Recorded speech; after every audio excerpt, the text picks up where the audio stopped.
Hi, everybody. Captain Lou here. Hey, if you're like me, you want to look good on the golf course, but it often comes at the expense of feeling good. Well, Mailer Brothers Golf has polos that look good and feel good. With their lightweight and stretchy material that hugs your body, you will feel good and look just as good. Their polos are guaranteed to make you look better, but it's up to you to get your golf game better. On a hot summer day on the golf course, there's no polo that you would rather wear than Mailer Brothers Golf signature polos. Mailer Brothers Golf has a large catalog of photos with designs for those who want a loud design or maybe more of a sleek and subtle looking design. They also have fun t-shirts, hats, tumblers, and so much more to make your golfing experience that much better. Hey, when you're at MailerBrothers.com, make sure you use the promo code BELLYUP for 15% off your discount. That's the promo code BELLYUP for 15% off. MailerBrothers.com, your place to go for polos and making yourself look good on the golf course. And again, use the promo code BELLYUP for 15% off. That's MailerBrothers.com.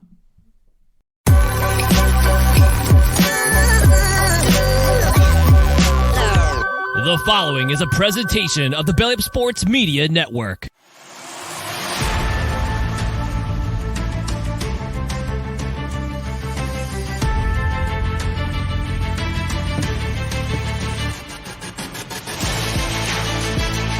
Doing this thing?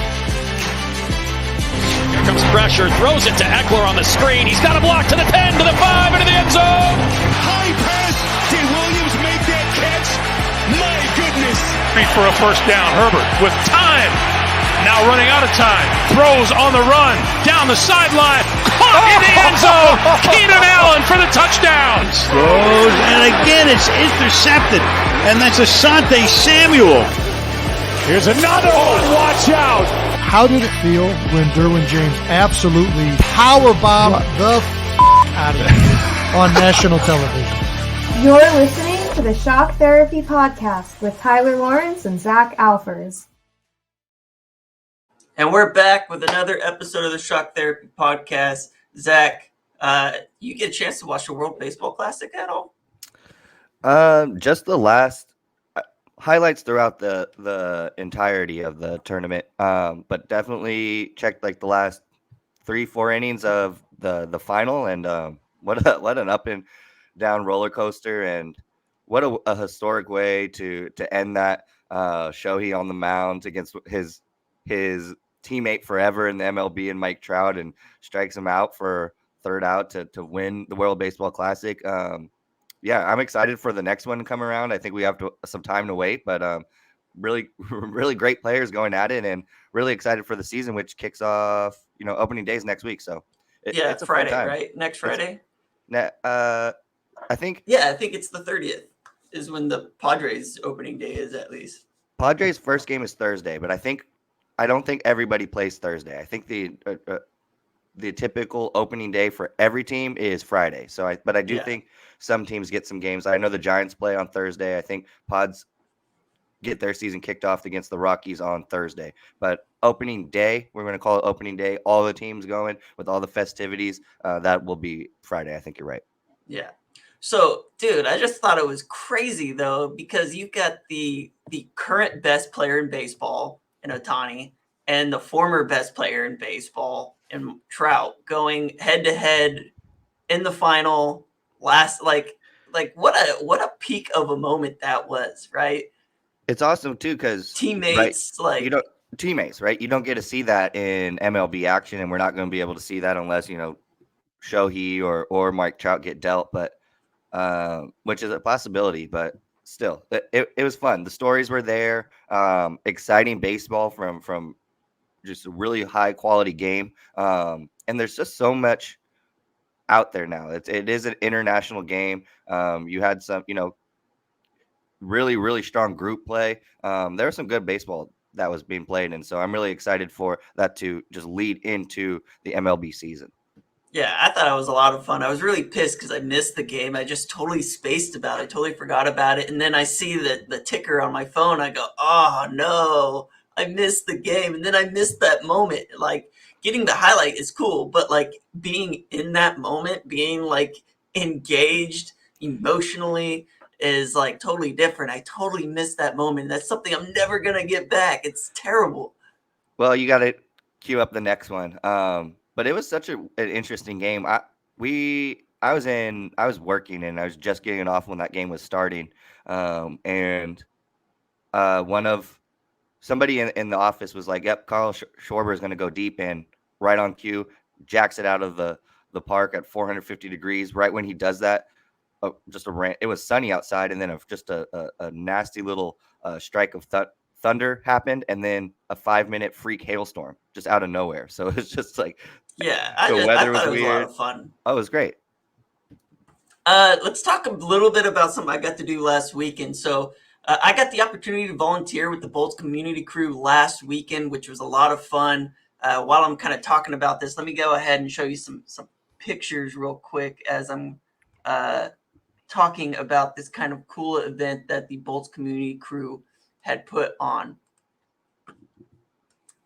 All right, you guys see that? You guys can see that. So, and I can use that. So, I got to volunteer with the Bolts community crew last weekend at the Second Harvest Food Bank.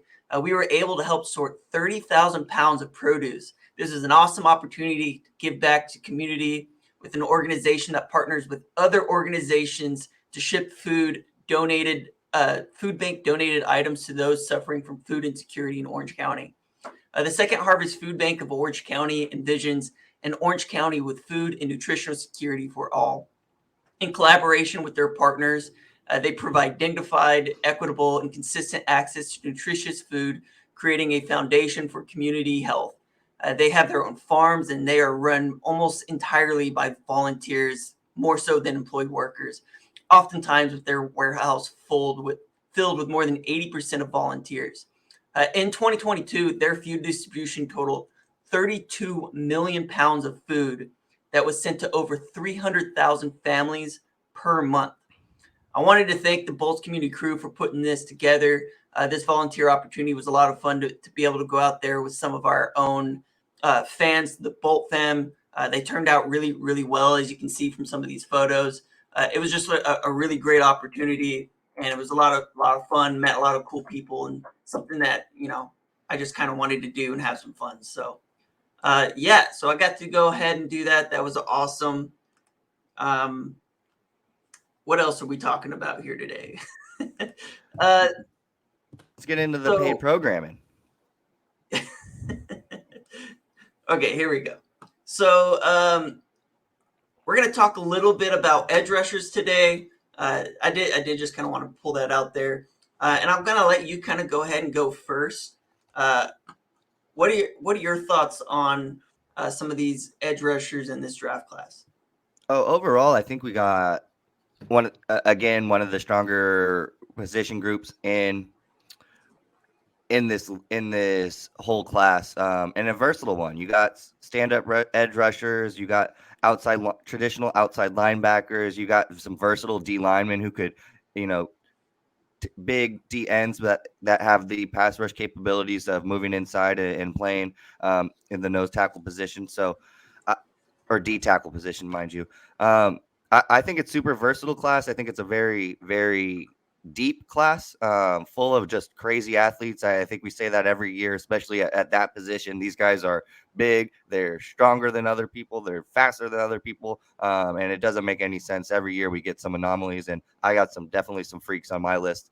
But I think it's a good year for the Chargers, who these guys are some really quality talent's going to slide just because of the makeup of the draft.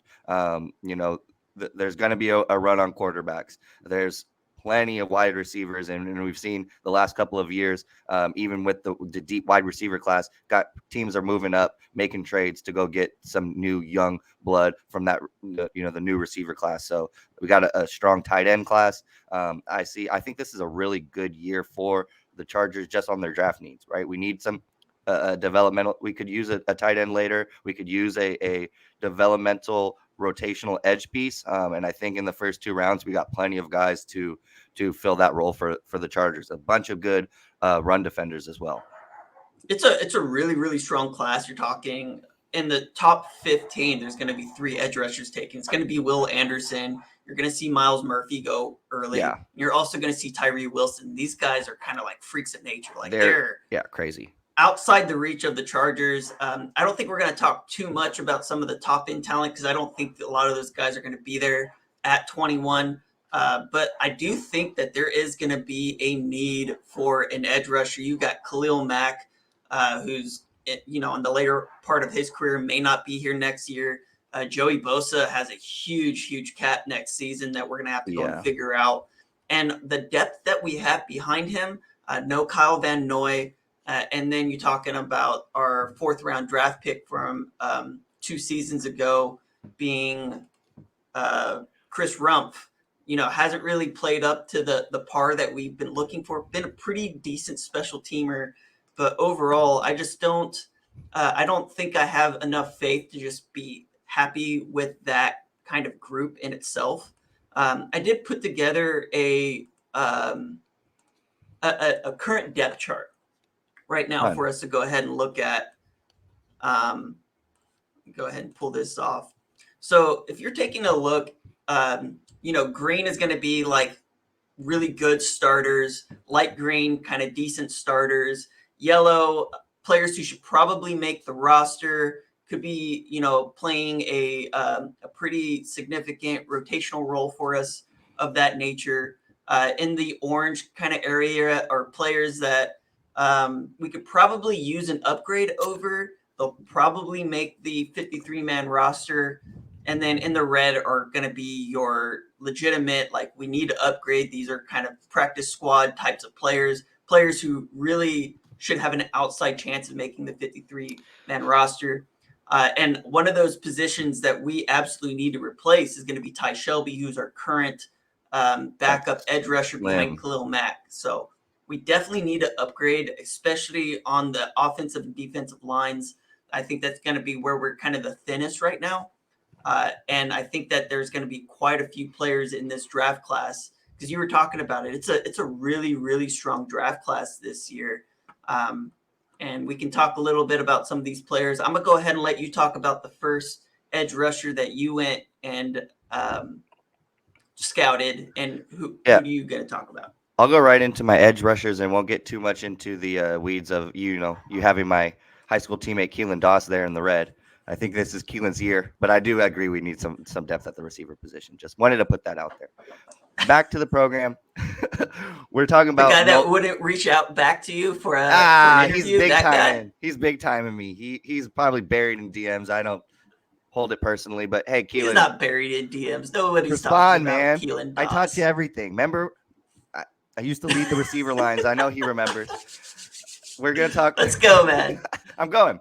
I'm talking about Nolan Smith, big old D end out of Georgia, and this Georgia team is just dumping NFL talent these days. They had a great draft class last year, absolutely took over. And they're talking about, Nolan Smith as one of the better prospects in the last couple recruiting classes. 6'2", 238 pounds, long arms, 32 and 5/8 inches, a wingspan over 80 inches, 9-inch hands. The dude is big, and Kirby Smart over there and that Bulldog staff has been doing such a great job acquiring talent. But there's a legit argument to be made that Nolan Smith is probably one of his best recruits the last couple of years. Number 1 recruit in the 2019 class, instantly saw the field, came the defensive newcomer of the year that year, saw 11 games, 18 tackles for loss with 2.5 sacks. Just a disruptor back there. And then the last 2 years, 8 tackles for loss, 4.5 sacks in 2021. Last year, he had 7 tackles for loss with 3 sacks. The guy can get back in the disrupts. He's just a disruptor, right? He gets back into the quarterback's lap. He's in the face of running backs before they get the ball, and was a big part of that 2021 national championship team. Last year, he did tear his pectoral, but in 8 games still had 7 tackles for loss. So you see that he was just gearing up for a fantastic year. Ripped his pec and had to sit out the year. But you just from looking at the combine numbers, I think he has recovered. Was an absolute stud at the combine. 4.39 40, a 41.5-inch vertical. almost 11-inch broad jump, and at his size, you're getting a tremendous athlete. Just you're looking at the tape. The dude just blows off. It's super explosive on that first step, just surging downhill into blockers. He can use his leverage to just burst and use that burst and turn that into power. That lateral mobility, I think, is also a really good strength of his. With just in that short area, he knows how to get nimble. He's a naturally fast player, so you're not going to have to turn on the motor for him. And he's just a fluid athlete. I think you're going to get a great competitor with Nolan Smith, an elite athlete who dynamic as a pass rusher, already a high level run defender, which I think fits in really well for what the Chargers need. Just a big old guy who, look right there, just dropping the running back before he even gets 2 steps in. So his arsenal as a pass rusher, I think, still needs some work, but I'm going to work with him just because of the intangibles there. He has the speed, he has the power, the long arms to get blockers off of his shoulders and into his chest. He's really good at stacking blocks and plugging holes in the run game, and so I think he's an exciting prospect, and I think he makes a lot of sense for what the Chargers have been missing these last couple of years, which is a legitimate run stopping D end. And so I like Smith's fit for his team, and I like him as a prospect overall. Do you think he's a little undersized by a chance? Like, because I know that's kind of the big knock on him. And the other thing is, like, he doesn't have a whole lot of experience, not one that you would expect for a player that, went to Georgia, right? Like, he was a rotational piece. They have a ton of pass rushers, but he doesn't have a whole lot of starting experience. I mean, he was gone for the last 8 months. Statistically speaking, he doesn't have, like, anything that really pops out at you. Is that kind of a concern of yours by chance? It's not a concern. I know he's 6'2", but he's long, right? 80-inch wingspan, these big old hands. There's the arm length of 32 and 5/8 inches. Like his arms are much longer than you'd think at 6'2", and then he's explosive. And then I don't want to knock him for play. There's a bunch of dogs on that Bulldog team, and who was it last year? There was a similar knock on one of the D linemen from last year. It's like, oh, he doesn't have a whole lot of playing experience. It might have been Jordan Davis. One of those guys. There's like 8 of them. So it's like, I don't think you can knock him for not playing because he's playing behind a bunch of other NFL bound stars. So I think when he was in there, he was super productive. 7 tackles for loss in 8 games, I think is solid production. He's probably going to be, getting a tackle for loss every other game in the NFL. But if he could do that as an edge rusher, as a rotational player, I think it makes a lot of sense because he's not going to be a plug-in play starter, right? He's going to have to earn those minutes. So I think he doesn't have those tools like you're saying. Like, he's a really, really good run stuffing edge defender who is undersized. So when you're undersized and you're good at the thing that people that are undersized are typically bad at, and then you've got that 4.3. What was it? What do you run at the combine? 4.39. 4.39 40. Like, he's gonna develop the pass rushing ability. He's gonna be like an A+. I mean, he's the things that you would expect him to be bad at, he's good at. Mm-hmm. Which is the opposite of what his knock is. So, like, I really like Nolan Smith. I just question whether or not he's ready. I mean, as a second-round pick, I get it, but he's getting first-round hype, and I don't think he's as developed or has the experience to go and be that first-round pick. So, no, where do you think he falls? I have him at the people love him end of the first round, but I think the value is more of a early day 2 pick in the second round. But I could see teams getting, being excited about him because of, pass rushing doesn't come naturally to everybody. But he has the skills, he has the length to be able to develop that eventually. Give this guy some snaps, get him into an NFL training camp, let him learn from a Khalil Mack and a Joey Bosa type of room. This guy's going to pick it up pretty fast. He's a phenomenal character. He's a good locker room presence, an extreme competitor. And so day 1, you're going to get one of the best run defenders in the class. We're going to work with him on his pass rushing ability, and he's going to become a legit D end in this league give him a couple years, but he's going to be solid. All right. Well, I'm going to talk about BJ Ojulari. Wasn't a player I initially had that I was going to cover, but I made some changes. I actually had Topo, whatever, from USC, but I think of him more as an interior pass rusher, and I'm looking for edge rushers, right? And BJ Ojulari is going to be a really good one. As a high school player at Georgia, he put up some really remarkable numbers: 335 tackles, 78 tackles for loss, 33 sacks, 4 forced fumbles, and 5 fumble recoveries in just 3 seasons. As a senior in 2019, he set Marietta High School's record for sacks, leading his team to a state championship. He left high school as a really, really highly sought-after 4-star prospect, receiving offers from all the football powerhouses: Alabama, Clemson, Georgia. His physical attributes were just put to use immediately at LSU, and he made an impact right away. He's a little bit lighter as an edge rusher. You're talking about a player who's 6'2", 250 pounds, but he wins with speed. His first step is explosive. He jolts opponents, and he's got a really, really sudden change of direction. And that ability allows him to kind of disappear from one gap to another. He's visibly come up with he's got a pass rush plan when he gets up to the line of scrimmage. He sets his linemen up, always working the outside shoulder.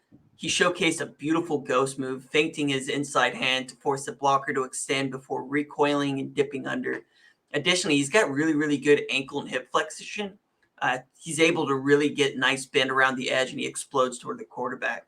He can play in a 2 or 3 point stance, but he's at his best from a wide alignment that really takes advantage of his speed. That gives him a runway to really convert his speed to power, which is done very consistently with him. He can play 2 or 3 point stance, but he's most effective from that wide alignment. I already said that. He has already displayed a long arm bull rush technique that was better than his brother's in college. His brother plays for the Giants, I believe. His motor's unquestionable. He generates second, even third pressure, effort pressures and sacks. He's nimble on his feet, and run defense chases down running backs and quarterback sideline to sideline with ease. He's proved that he can really use a blocker's momentum against them, and he's a really reliable tackler. I'm really excited about him as a draft prospect. A little undersized, super athletic, probably going to go in the second round. He's one of my favorite edge rushers in this draft class. BJ, I love the name too, Ojulari. And coming in right after his brother, there's a lot of hype around the Ojulari brothers. But I'm going to talk about this guy, and bear with me. I got to get this right because this guy is a riser in right now in the draft world. But Adetomiwa Adebawore. Get that name down, folks. This guy is a stud. Northwestern D lineman. His sophomore season is the first time he saw the field and ended up with 6 tackles for loss with a couple of sacks. But these last couple of years, his junior and his senior year, each with 8.5.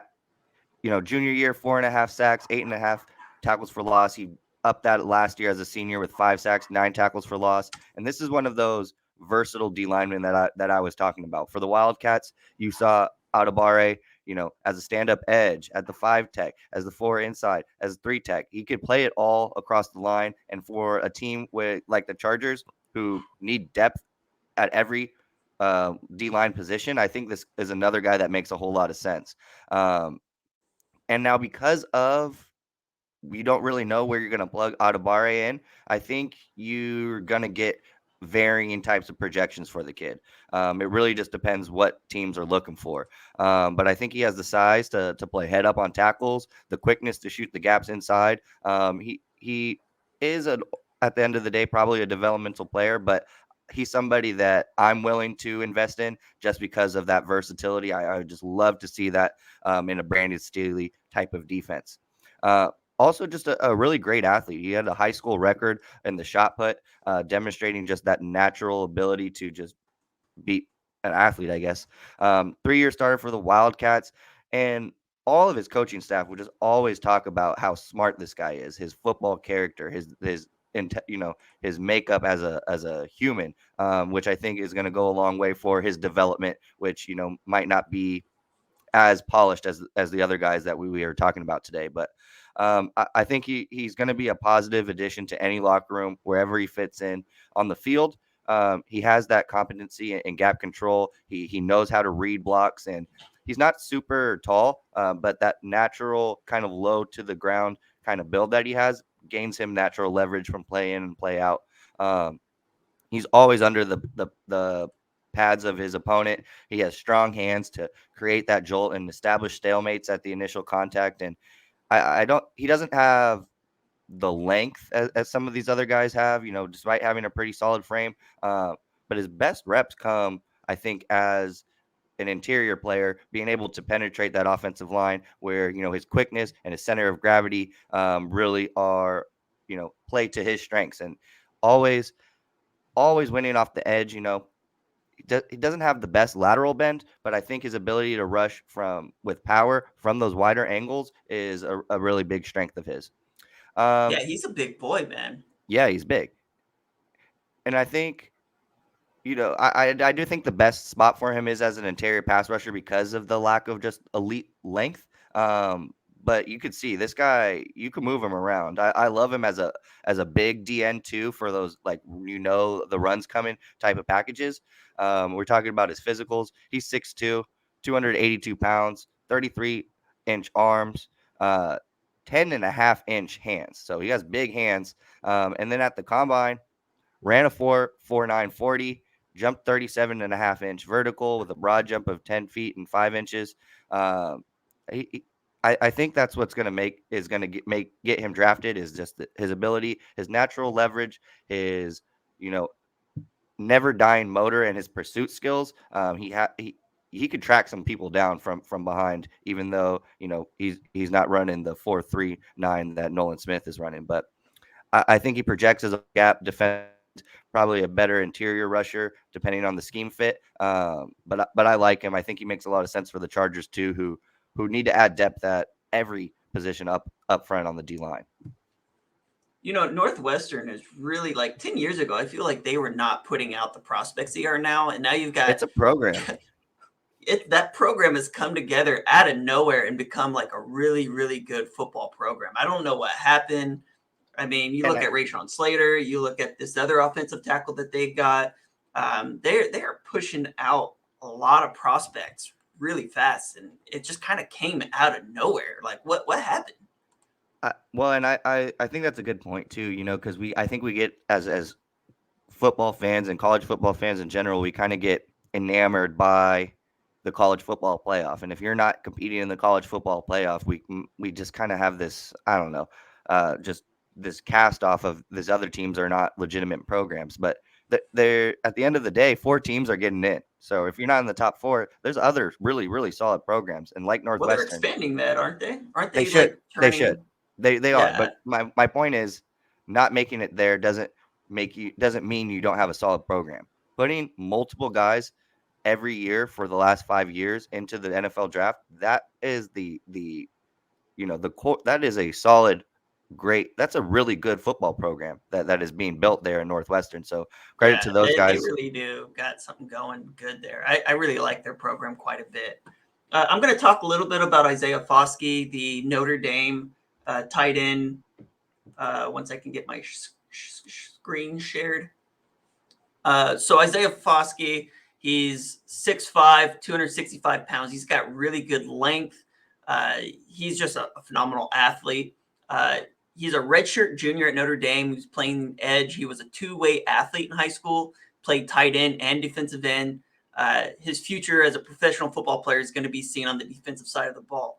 He was a 4-star recruit in 2019 with offers from Alabama, Clemson. He ended up choosing Notre Dame.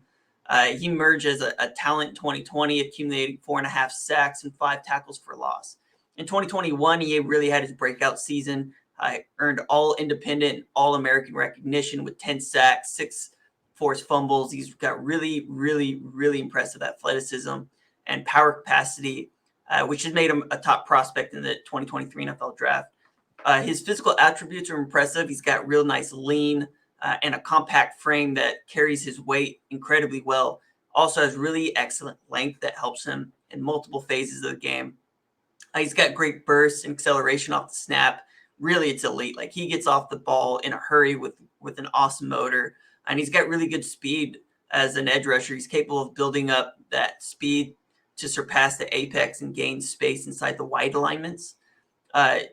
His package of high-end length and athleticism affords him some really excellent power, with the ability to blast blockers off of their tracks, and he gets full extension, effectively drives power through those blocks with leverage, and consistently uses that leg drive to really hold his ground. His agility is visible. He's got some twitch, allows him to build up that momentum heading into contact, making it a really unpredictable skill set for blockers to have to deal with in short ranges. His hand usage is particularly impressive. He's effective at loading up his hands to build up energy, and he launches that into contact on power on contact. In run defense, he's really well leveraged. He's able to sink his pads and extend. He sidesteps blocks. He likes to square up runners. His hand usage allows him to kind of stack violent swipes and extensions and moves them into combos, which can overwhelm offensive linemen. He's a really, really talented player. He tested off the charts at the combine. His relative athletic score, 9.55, 34-inch arms, ran a 4.58 40-yard dash as an edge rusher. That's pretty elite. 264 pounds, so he's got some size to him, some weight to him. 6'5", 34-inch vert, which is incredible for that explosiveness. 10 foot 5-inch broad jump. So like, this guy really tested at the top of all edge rushers in his draft class. Sweet. I'm going down my list. I took a look at Andre Carter, the edge rusher out of Army. And he's interesting. I find him very intriguing because raw athletic there. But it's something that pops off on tape, and I think every defensive coach in the league right now is kind of taking stock. He's a high motor player, and coming from the Army, is it an academy? Like, what would you call it? It's not Army University. It's West Point. Yeah, so it's West Point Academy. Yeah, basically, Yeah. it's a military school. So Sure. like, when you're done with your schooling, you go into the military as an officer with a 4-year degree. But you typically are kind of tied to the military. Military actually have to give you permission to enter the draft. Oftentimes, it becomes like a kind of a strong sticking point, because some of these players, like, it's their dream to go into the NFL. Sure. Very rarely do you have guys from the Army or Navy actually go and be good enough to go into some sort of professional sport. It happens, but usually it's kind of a pain for them. And my point bringing up, the school he went to, this guy gets into an NFL locker room. What are you getting? You're getting a strong figure, a really great presence, a guy who is not afraid of hard work, and he's going to lead by example. He's going to do things the right way. And so, although we didn't see the production last year, kind of regressed, I still think his growth as a player, he's still pretty raw. I think that's what makes him intriguing. And the reason he's raw is because he's very new to the defensive side of the football. In high school, he was actually a wide receiver at a tight end, playing down there at Westbury Christian High in Houston. And so his transition to defense didn't take place until after his 2019 redshirt season. He started taking his first defensive snaps in 2020. He appeared in 9 games for Army, and then absolutely took the nation by storm in 2021. Was one of the best pass rushers in the nation. Finished with 14.5 sacks. That's second in all of college football. Added another 2.5 tackles for loss on top of that. So really, really productive season. You saw that fall off last year, just 7.5 tackles for loss with 3.5 sacks. And I think that's because teams were paying attention to this guy.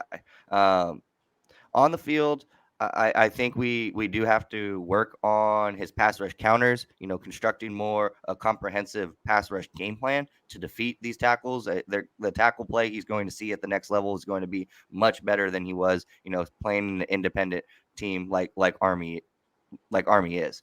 Now he has a really good, the inside to the inside to outside fake.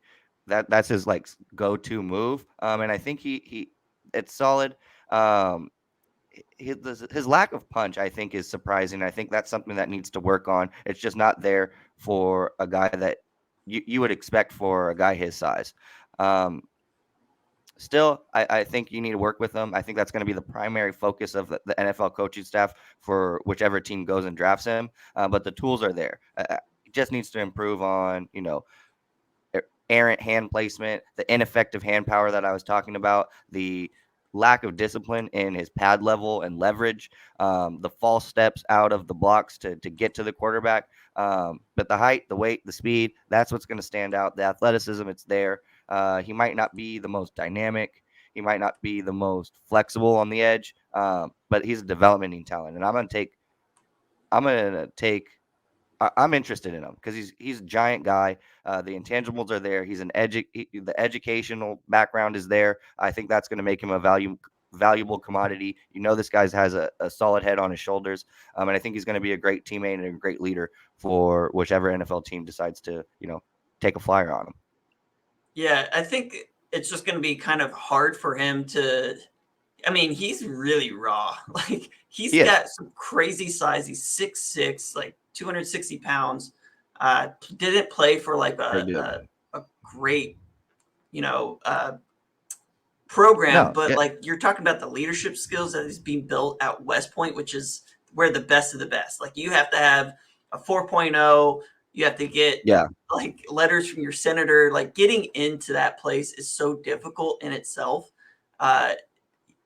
But like he's the highest graded player to come out of a military school that I can think of in I don't know how long. Like it just doesn't typically happen that way. No, to talk about like how difficult it is to get into that school. One of my high school teammates, 5.0 GPA, was the starting varsity point guard, starting varsity quarterback, and starting varsity catcher. So it's like all of these academics and a 5.0 on top of it. So it was like already had college credits, and he went to Navy. But it's like that's the type of guy, that person that's getting adopted into these or allowed into these naval academies, these military academies. So it's hard to get into. Yeah, it is. All right, I'm gonna talk a little bit about Derick Hall. Can you still hear me? Am I breaking up at all? There you good. All right, cool. So I'm gonna talk about Derick Hall. So Derick Hall is once I find his stuff, it's kind of hard to kind of go back and forth on this. Derick Hall, Auburn, 3rd round draft pick is what I have him graded at, which is kind of what I have Carter graded at as well. Another kind of smaller edge rusher. He's a senior. At just shy of 6'3", 254 pounds is what he weighed in at the combine. Since joining the Tigers as a 4-star recruit 2019, he's been one of the most productive defenders in the entire SEC. Nearly paced conference production the past 2 seasons behind that line of scrimmage. In 2021, he broke out as an SEC standout with 9 sacks, 12.5 tackles for loss, 2 forced fumbles in 2022. He built his breakout performance with a 6.5 sacks, 11.5 tackles for loss, an interception, and 2 forced fumbles in 2022. His ability in NFL projection is going to be backed by his really, really good pass rushing reps on tape, which shows enough evidence of his productivity.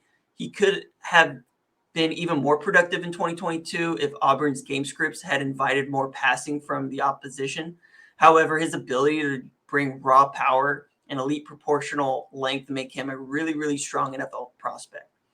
Arguably, there's no edge rusher in the 2023 NFL draft that has more complete skill set than Hall has, who just brings a really dense, compact frame, well-leveraged physical build, and rare proportional length. A quick first step. He's got great closing burst. He's got brisk foot speed.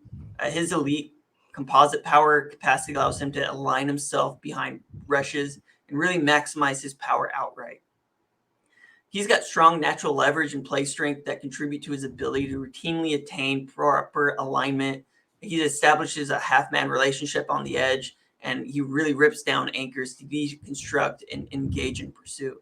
He's got agility and twitchiness, which allows him to adjust his attack pass kind of quickly. He works across face against tackles. He counters inside after going outside. His length and frame allow him to really forklift blockers and prevents displacement in run defense. In addition, he's got a really vast array of power combos. He's really energetic. He's got some stutters. He takes wide tackles. Violent rips.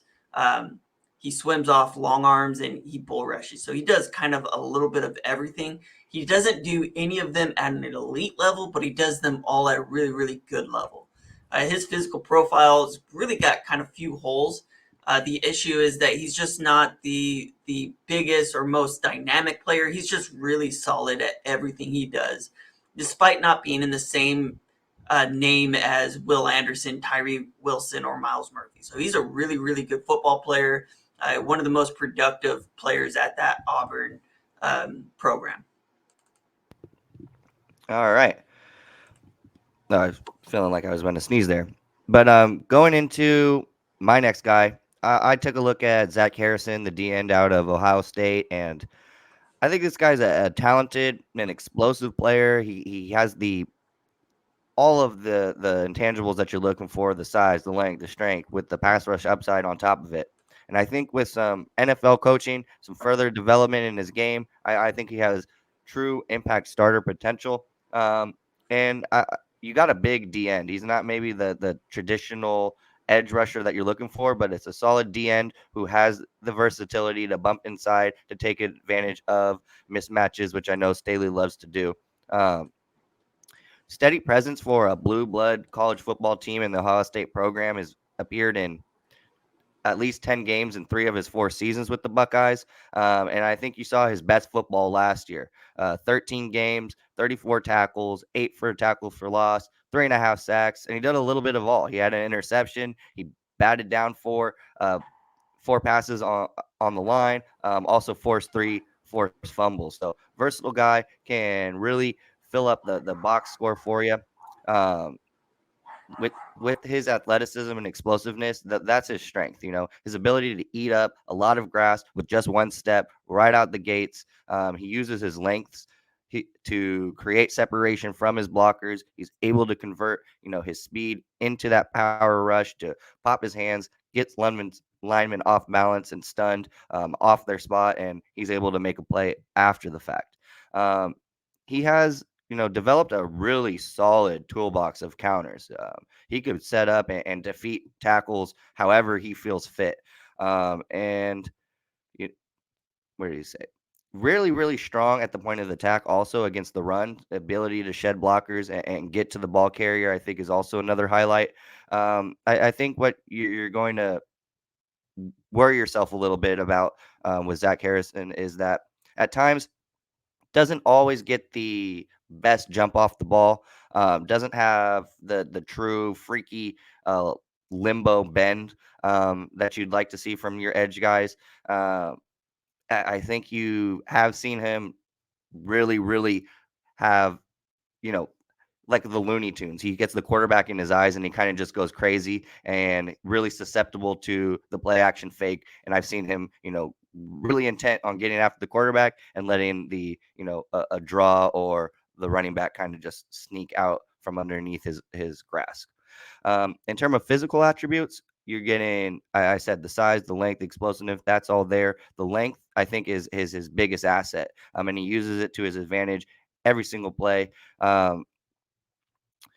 Also, I think that the tackles that this guy makes, and you could see, like, you think he's like 3 yards away. There's no way he can make a play. And then all of a sudden he jumps, he throws his massive body at people and he's making plays. So his tackle radius, I think, is another plus. Again, like I said, using that length for him. And you see that swipe. That was the big reason for those 3 forced fumbles that he caused last season. I said he's not super bendy. At a minimum, I think he's going to be a featured piece. I think his good fit right now is as a rotational defensive lineman, and exactly what the Chargers need. I think he will eventually develop into a impact starter, but I think game 1, this guy's going to be in the rotation. I think he needs to work on that consistency, that technique a little bit. If he can iron that out, I think that's going to be the key to reaching his full potential. But for a defense that needs a gap control defender, a guy who has a unique and versatile penetration style. You got a great guy in Zach Harrison. And so that length, the stature, the athletic profile, that's all there. He flashes dominance, and sometimes he's so exciting.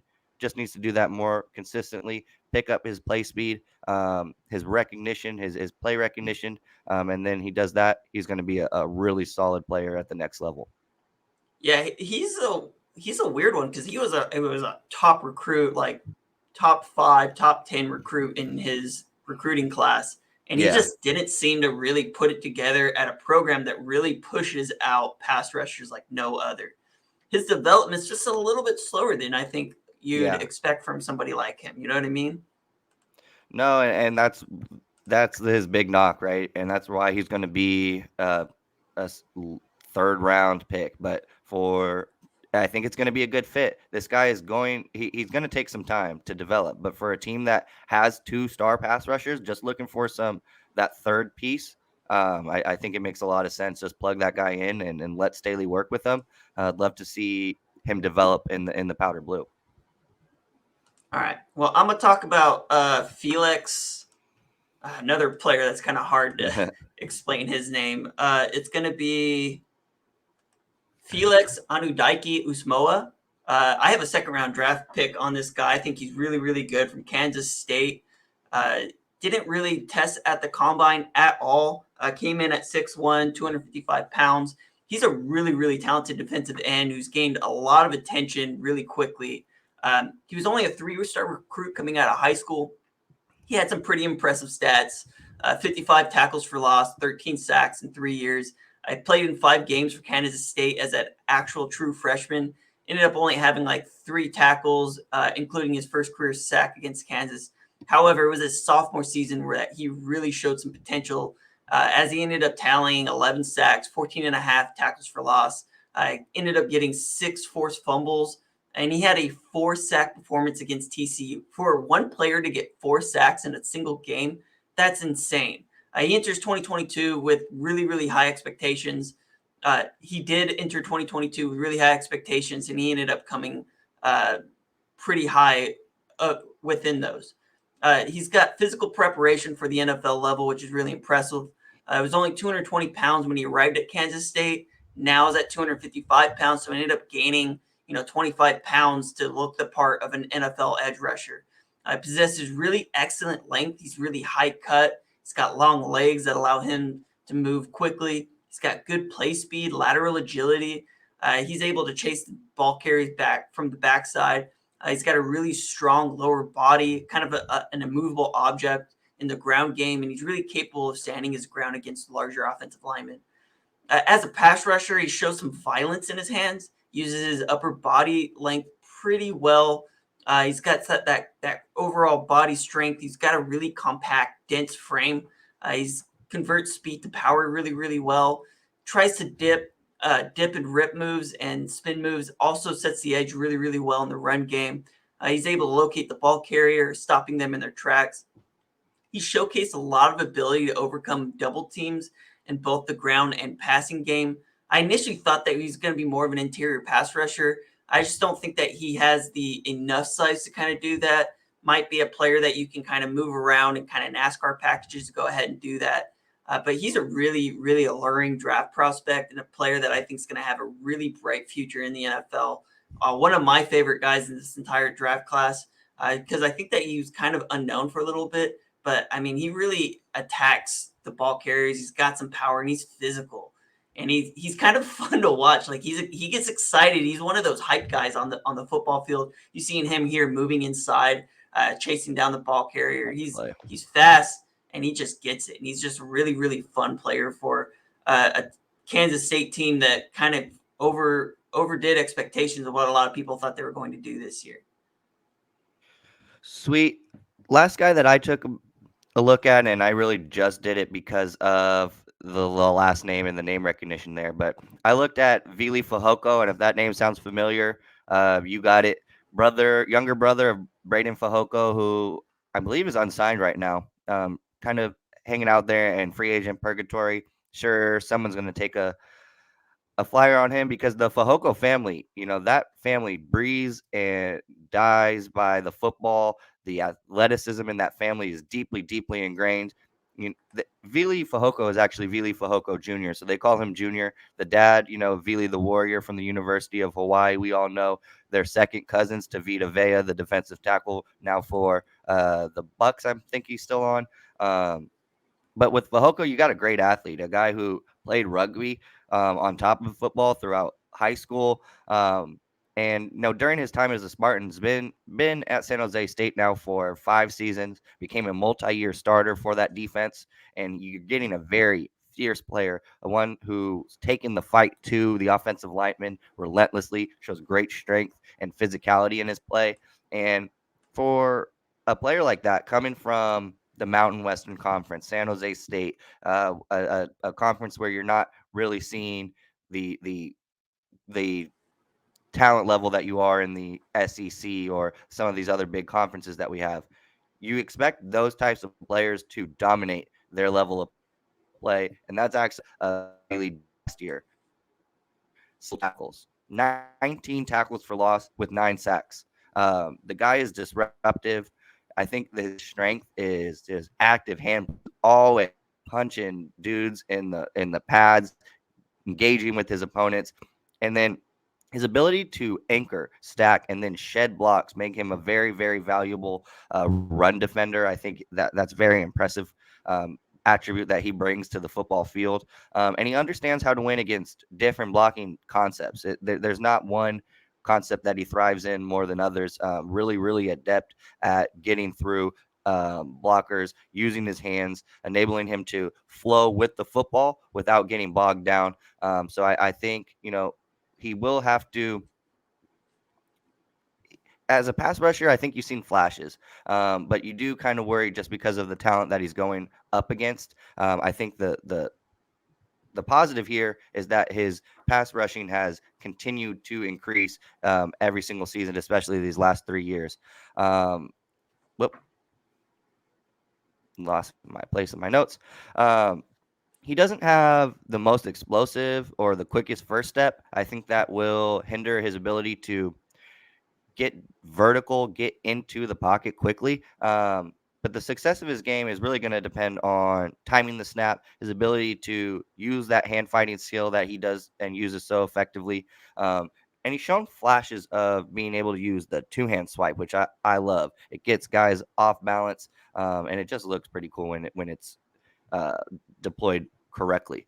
Like I said, he's not quick. He's not the twitchy guy you're looking for. He doesn't have the flexibility to corner to those steep angles. But he's more of a guy who I think is going to be a great run blocker or run defender because that's where he strengths. When we're hand fighting, you're not going to beat Fehoko on very many reps. He's going to get by you. He's going to make a play, and it's usually in the backfield.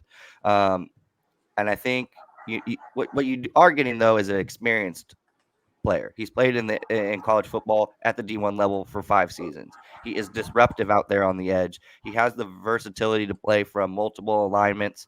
I see him as a rotational edge defender. He has the ability to play both pass and the run, so you're not going to, need to own. He's not going to be like he's not going to what am I looking for? We're going to move on. He doesn't have the explosiveness. He compensates that with a really high motor, a guy who's not going to give up on a play. He's a really, really strong player. And I see his role as a rotational edge or a defensive end. I think he fits in really nicely for what the Chargers are looking for, which is some more experience, some more explosiveness from the third, fourth edge spot on the roster. And that's going to do it for the end of our NFL Draft Prospects Edge episode. If you go over to our website and take a look, we break down quite a few of them. I've been doing a lot of scouting reports, and we talk about all the top guys in the draft. Usually up to about the third round is good. Get as much of this content in from. But go ahead, take a look. There's a ton of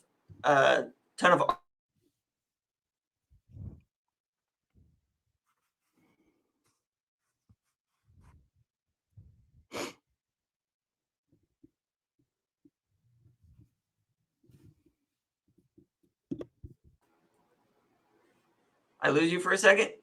For a second. All right. Well, go ahead, take a look at our website. You'll be able to find a lot of articles on a lot of draft prospects, and we'll talk to you guys later. I'm going to try to get out of here before I keep losing access. Thank you guys so much for listening. Over and out. Doop, doop, doop.